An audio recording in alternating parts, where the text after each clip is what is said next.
Baik, kepada ibu yang sangat cantik kuning-kuning hari ini, wow ya. Semangat hari ini kuning-kuning cantik. Loh, kok pematerinya duduk di tengah, Bu? Sama-sama kuning. Iya baik, Ibu Chandra kami silakan. Oke, saya berdiri ya, Mbak. Walaupun saya bukan laki-laki. Assalamualaikum warahmatullahi wabarakatuh, ibu-ibu. Terima kasih Mbak, cantik juga ya kan. Sebelumnya perkenalkan ya, ibu-ibu ada bapak-bapak juga. Bapak Ibu, nama saya Chandra Ayu Mahdalena. Kegiatan saya sehari-hari sebagai Kepala SDN 026 di Balikpapan Tengah. Dan saya sebagai salah satu pegiat lingkungan, terutama masalah pengelolaan sampah ya Ibu. Jadi di sini setelah ada nantinya ada kegiatan, salah satunya juga pengelolaan sampah limbah rumah tangga. Jadi saya ikutan nimbrung 5 menit ya Bu ya. Oke, jadi sedikit spill tentang sosialisasi pengelolaan sampah seperti yang kita ketahui. Mana tadi ya? Langsung aja ya Bapak Ibu. Nah, kenapa sih kita perlu mengelola yang namanya sampah? Karena Indonesia itu merupakan penyumbang terbesar sampah sebesar 68,7 juta ton ya. Itu per tahunnya. Jadi makanya komunitas pegiat lingkungan kami ini udah mulai keliling ke bank sampah sekitar RT dan RW di setiap kelurahan, dan mungkin nantinya jika ada bapak dan ibu yang ingin mengelola sampah, boleh japri, jadi kita bisa mengajari untuk manajemen pengelolaan sampahnya. Tentu saja sampah ini menimbulkan banyak masalah kesehatan ya Bapak Ibu ya. Jadi dampaknya memang tidak langsung, tapi pasti nanti kita rasakan. Nah ini juga pasti juga Bapak Ibu tahu jenis-jenis sampah yang biasa kita lihat dan sering kita pakai ya ini ya. Jadi kayak mulai dari sampah organik, anorganik, dan sampah B3. Jadi sampah organik ini mulai dari sisa-sisa makanan yang biasanya kami mengajarkan ke Bapak Ibu RT di kelurahan itu untuk mengelola, mulai dari sisa makanan seperti buah-buahan, kulit buahnya yang biasa kalau kami itu menganjurkan untuk membuat ekoenzim.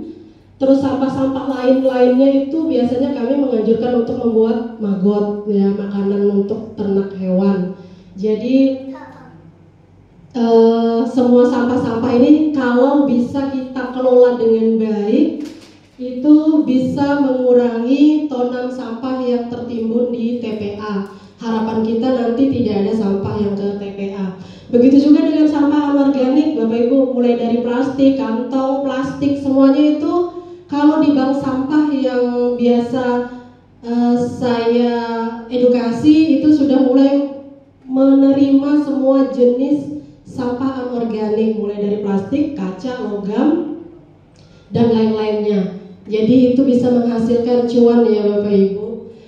Terus lagi untuk sampah B3, nah ini termasuk salah satunya limbah rumah tangga yang akan kita kelola nanti, minyak jelantah. Itu juga harganya juga lumayan ya Bapak Ibu, kalau umpamanya mau dikumpul daripada dibuang ke selokan, nanti bisa malah bikin selokan itu tersumbat. Lebih baik dikumpulkan, harganya itu bisa mencapai kalau di kami itu 4-6 ribu per liternya ya. Nah itu untuk yang kita beli, tapi kalau untuk yang nanti sudah bisa mengelola itu harganya lebih dari itu lagi gitu. Ini sekilasnya ya, di spill harganya dulu. Soalnya ibu-ibu di sini pasti suka kalau sudah dengar namanya harga gitu ya kan. Jadi senang saya jadi ngajarin. Terus ini juga pengelolaan sampah organik, salah satunya pupuk kompos, itu pasti sudah biasa dan sering kita lakukan ya. Dan yang kedua ekoenzim, kemarin juga komunitas kami juga salah satunya sebagai pengelola ekoenzim. Ekoenzim kalau di komunitas kami itu biasa bukan cuma kita kelola menjadi sabun dan teman-temannya, tapi produk asli ekoenzimnya biasa kita tebarkan atau kita kita sebarkan ke selokan-selokan daerah Balikpapan. Jadi ada paret-paret yang memang kotor dan berbau, atau mungkin pasar-pasar ikan yang menimbulkan bau tidak sedap, biasanya kita keliling untuk menaburkan si ekoenzim itu tadi. Jadi di komunitas kita juga kerja sosialnya seperti ini ya Bapak Ibu. Jadi jangan dibuang kalau memang ada sampah-sampah kulit buah, itu kita jadikan ekoenzim. Selain juga untuk jadi obat kulit bisa, dan banyak macamnya. Ini nanti beda sendiri alurnya. Jadi saya lebih ke arah memperkenalkan saja. Kemudian ini untuk daur ulang dan pengolahan sampah anorganik, mulai dari pemilahan. Ini yang biasa saya atau kami biasa komunitas mengajarkan untuk pemilahan sampah, penggunaan ulang kembali, sampai bisa menghasilkan barang-barang yang bisa kita jual kembali. Di sini mungkin di sini ada juga Mbak yang produk yang dari sampah ya juga, jadi kayak model dari hasil plastik seperti itu kita olah kembali supaya bisa menghasilkan kembali seperti itu. Nah, ini salah satu pengelolaan minyak jelantah juga, ini termasuk limbah rumah tangga ya Bapak Ibu. Jadi kalau dibuang ke selokan atau tempat kita pencucian piring, mungkin itu tidak bisa diuraikan. Jadi lebih baik dikumpul, dan juga kalau memang sudah banyak itu bisa Bapak Ibu jual ke bank sampah yang ada di sekitar rumah. Nah, ini yang terakhir dari metode pengelolaan sampah. Pasti Bapak Ibu juga sudah tahu ada yang bagian mengurangi penggunaan sampah sekali pakai. Jadi diusahakan agar tidak membeli produk-produk yang sekali pakai. Terus juga menggunakan kembali kantong atau wadah yang sekarang tidak ada yang namanya, mengurangi ya plastik-plastik seperti itu, jadi kayak model tote bag, model seperti itu. Terus lagi yang terakhir, recycle atau mendaur ulang sampah organik dan kita daur ulang kembali, modelnya seperti itu Bapak Ibu.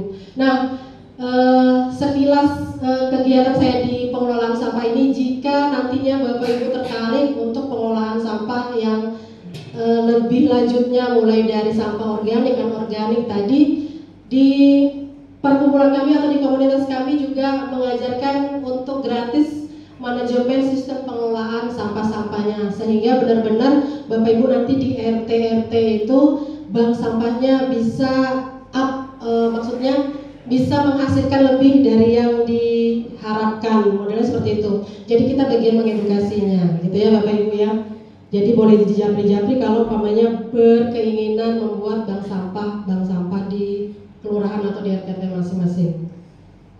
Nah, ini program pengolahan sampah. Jadi salah satu kegiatan saya di hari libur atau di luar jam bekerja, mulai dari penimbangan rutin, jadi ngambil sampah yang terpilah tadi, kemudian kita kelola kembali. Jadi kita juga bekerja sama dengan salah satu BUMN di Indonesia, yaitu Pegadaian. Jadi semua kegiatan untuk edukasi kita dibiayai oleh Pegadaian, seperti itu. Oke, begitu saja Bapak Ibu. Terima kasih atas waktunya. Nah, mari kita menjaga lingkungan bersama. Oke, sekian dan terima kasih. Wassalamualaikum warahmatullahi wabarakatuh.